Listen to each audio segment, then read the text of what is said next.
This video, মানে এই ভিডিওটা যে হচ্ছে, এটা শুধু তোমার জন্য, আমার প্রিয়র জন্য। আমি তো বর্তমানে সিঙ্গেল, ঠিক আছে, কোনো গার্লফ্রেন্ড নেই, কোনো স্পেশাল কোনো ফ্রেন্ডও নেই, বাট শুধু সিঙ্গেল আছি এই কারণে, শুধু তোমার জন্য। তোমাকে নিয়ে আসবো এই জায়গাটায়, দেখো কত সুন্দর। তোমাকে নিয়ে আসে এই জায়গার মধ্যে, ডান্স করবো, এনজয় করবো, সো মাচ ফান করবো। সো প্রথমবার তাদের সাথে এসে পুরো জায়গাটা দেখে নিলাম, কিভাবে আসতে লাগবে জানি না, কবে দেখা হবে, আর কত ওয়েট করবো। 22 বছর হয়ে গেছে, কবে দেখা দিব আমার, বলো কবে দেখা দিবা বলো। আহ কবে? আহ, আর ওয়েট করতে পারছি না। সব বন্ধুদের গার্লফ্রেন্ড হয়ে গেছে, কারো কারো বিয়ে হয়ে গেছে, বাট আমি এখনো সিঙ্গেল। কেন?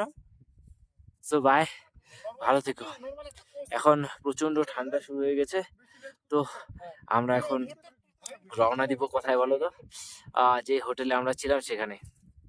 সো